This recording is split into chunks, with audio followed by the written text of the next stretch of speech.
माशाल्लाह ये जो बैठे हुए जो मंडप है, जो गुस्ताखे रसूल रामगिरी महाराज ने अल्लाह के नबी सल्लल्लाहु अलैहि वसल्लम की शान में जो गुस्ताखी करा, तो उपोषण पे हमारे साहेब खान जो पठान जो बैठे हुए, मेरी जो है औरंगाबाद की जनता से जो अपील है, ये जो है मेरी अपनी ज़ात का मसला नहीं है, ये अल्लाह और उसके रसूल का मसला है।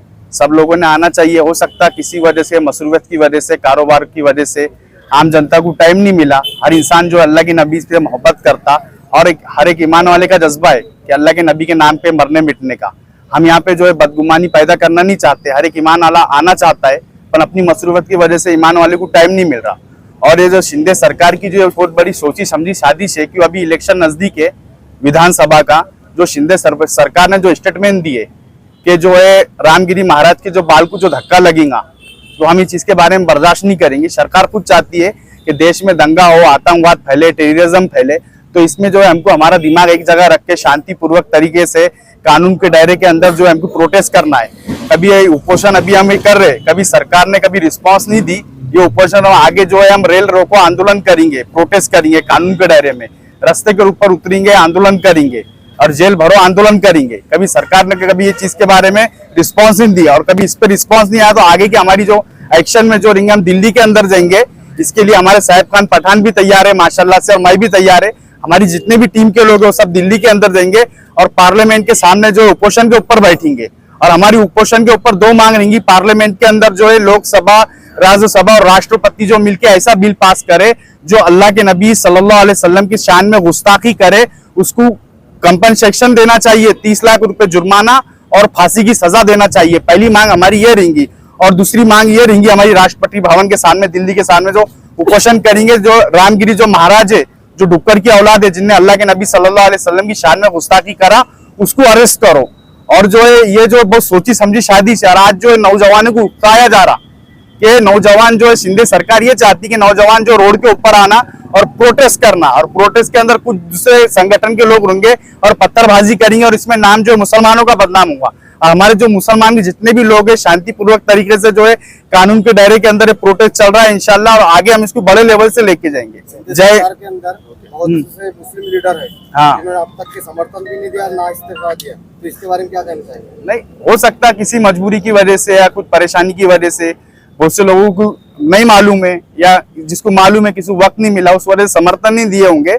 हर एक ईमान वाला जो है, कलमा पढ़ने वाला है, मैं आप लोगों को क्लियर कर दे रहा कि ये जो मंडप के ऊपर जो मंडप है आशिक रसूल का है, मैं इसके ऊपर जो सर्टिफिकेट बांटने के लिए ना किसी के ऊपर मैं एलिगेशन लगा रहा। कि बहुत से लोगों की सोच ये हो रही है जो मंडप के अंदर बैठा वो अल्लाह के नबी से मोहब्बत करने वाला है, और जो बाहर घूम रहा है अल्लाह के नबी से मोहब्बत नहीं करने वाला है। सरासर ये बात गलत है। हर एक ईमान वाला, हर एक कलमा पढ़ने वाला अल्लाह के नबी सल्लल्लाहु अलैहि वसल्लम से मोहब्बत करता, नबी के दिल में अजमत है। अपनी कारोबार की वजह से, अपनी मसरूफियत की वजह से उनको वक्त नहीं मिला, नहीं आ सके, हम बदगुमानी नहीं कर सकते। आपको एक ही प्रश्न है, वो जितने मुस्लिम लीडर है बीजेपी में, राष्ट्रवादी में, शिंदे सरकार में, उनको हुजूर पाक सल्लल्लाहु अलैहि वसल्लम ज्यादा है कि उनका पक्ष ज्यादा है? ऐसे पक्ष को लात मारना चाहिए। मेरा पार्टी, मेरा पक्ष कुछ लेना देना नहीं। मेरे नजदीक जो सबसे कीमती चीज है वो अल्लाह के नबी सल्लल्लाहु अलैहि वसल्लम है। अल्लाह ने जो पूरी कायनात को बनाया, अल्लाह के नबी सल्लल्लाहु अलैहि वसल्लम के तुफैल है पूरी कायनात को बनाया। अल्लाह ने खास तौर पे फरमा दिया कुरान करीम में कि मुझे कायनात को, मोहम्मद सल्लल्लाहु अलैहि वसल्लम, मुझे अगर तुमको पैदा करना नहीं होता तो मैं कायनात को नहीं बनाता। कायनात जो है उसके तुफैल में बनी, हजरत मोहम्मद सल्लल्लाहु अलैहि वसल्लम के तुफैल में। ऐसे पत और ऐसी पार्टी को जो ठोकर मारना चाहिए, लात मारना भैया मैं जूते की नोक पे रखता, और 100 बार ऐसी पार्टियों में थूकना चाहिए। मेरे नबी से बढ़ के कोई चीज नहीं है। मेरी जिंदगी है जीना मरना मेरे नबी के लिए। मेरे बीवी बाल बच्चों से ज्यादा जो कीमती चीज है वो अल्लाह के नबी है। साहबा के जो जज्बे थे अल्लाह के नबी के ऊपर है, मरने मिटने पे, तो वही जज्बे हम लोगों के अंदर है माशाल्लाह, और वही जज्बे हमको पेश करना है। कोई चीज के बारे में पीछे नहीं हटना है। जय हिंद, अल्लाह हाफिज। मेरी भी नाराजगी थी इनसे, मैंने आना चाह रहा था, मगर मैंने मेरी नाराजगी दूर करते हुए जो जिसके वास्ते बैठे हैं वो मेरे भी नबी है, सारी उम्मत के नबी है। जब उनके बारे में कोई बोलता है तो यहाँ मुसलमान क्यों खामोश बैठे जा रहा है? एक अकेला मुसलमान, हालांकि बारिश आरिश ठंडी बजरी सब कुछ हो रहा है, वो अकेला इंसान बैठा है, और कुछ जो है तो जने यहाँ पर कम जने आके पाटुम्बा दे रहे हैं। तो ऐसा ना हो जाए क्या वो इंसान को कुछ हो जाए और वो इंसान सवाब कमाए कि वो उसके अकेले के नबी है?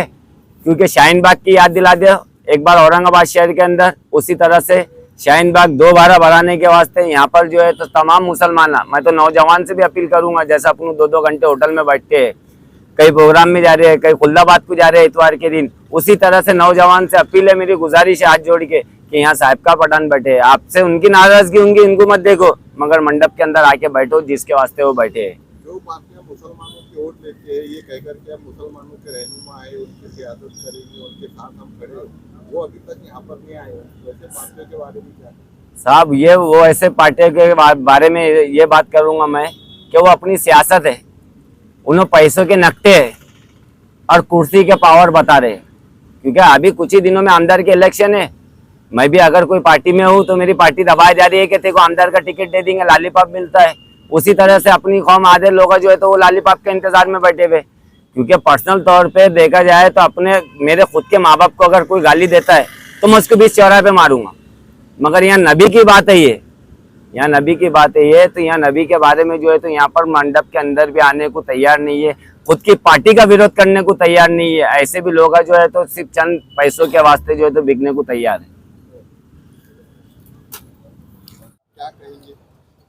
हम आज रिक्शा यूनियन के जितने लोग हैं साहब का पठान को सपोर्ट करने आए। हम लोग हमारे हुजूर सल्लल्लाहु अलैहि वसल्लम के खिलाफ शान में जो गुस्ताखी किया है, वो सुअर की औलाद ने जो किया है बाबा ने, इसके लिए हम साहब का पठान को सपोर्ट करना आए हुए। औरंगाबाद के जो आमदार है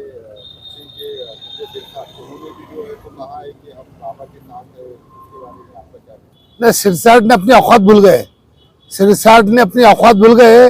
तमाम मुसलमान भी इनको वोट देते थे, मगर इन्होंने सोचना था मैं क्या बोल रहा, उनने क्या बोला, बाबा ने क्यों बोला, उठाए मुंह ताला लगा दिए। सिरसा साहब ये मत समझो जो तुमको मुस्लिम वोट देते थे आप तुमको मुस्लिम वोट नहीं देंगे, क्योंकि तुम जातिवाद पे उतर चुके हैं। पहले आप जातिवाद नहीं थे, हम बोलते थे सिरसाट अब अच्छा आदमी है, मगर हमको समझ में आया सिरसा साहब पे जातिवाद है, तो आप इनको इलेक्शन में बता दिए। हम लोग यहाँ पे बाबा कई दिनों से उपोषण पे बैठे हैं, लेकिन अभी तक किसी गवर्नमेंट अधिकारी ने विभाग से किसी ने दखल नहीं ली। सब सरकार साथ दे रही ना, महाराष्ट्र गवर्नमेंट शिंदे साहब साथ दे रहे, तो शिंदे साहब तो सबके मुख्यमंत्री है, एक के तो नहीं, कोई हिंदू के नहीं है, मुसलमान के, हर समाज के है, दलित के, सिख के, सबके मुख्यमंत्री है। रिक्शा यूनियन लीडर है, आगे वाले इलेक्शन में मुंह तोड़ जवाब मिलेगा रिक्शा ड्राइवरों को? बेशक बिल्कुल मुंह तोड़ जवाब देगा, ये शिंदे सरकार को तो हम जवाब देंगे और महाराष्ट्र लेवल जवाब देंगे। ऐसा बार बार जो है तो नबी के शान में गुस्ताखी की जाती है, तो ऐसा कोई कानून बनना, ऐसा आपका सब प्रकाश अंबेडकर साहब ने रखे थे क्या कानून बनना चाहिए, मगर कुछ हो नहीं, तो सब जातिवाद सरकार बनी हुई बैठी हुई ऊपर, कहाँ से होने वाला है। अगर अल्हम्दुलिल्लाह ये कानून बना दिए, ये जो जलील कुत्ते जो बकबक करते हैं हुजूर सल्लल्लाहु अलैहि वसल्लम के खिलाफ, तो इनके खिलाफ कुछ कार्रवाई होंगी, तो ऐसी बकबक करते रहेंगे। आने वाले इलेक्शन में आमदारों को अल्टीमेटम तुम्हारी तरफ से जो जीत के आने वाले कुछ अल्टीमेटम आपकी तरफ से रिक्शा नहीं, वो साहब वो सोए हैं, वो जागने की कोशिश नहीं कर रहे हैं, अभी सब सोए। वक्त अगर रोड पर आ जाएंगे तो इंशाल्लाह हम लोग बताएंगे, वक्त आए तो हम भी बताएंगे क्या है बोलना है क्या नहीं करना है।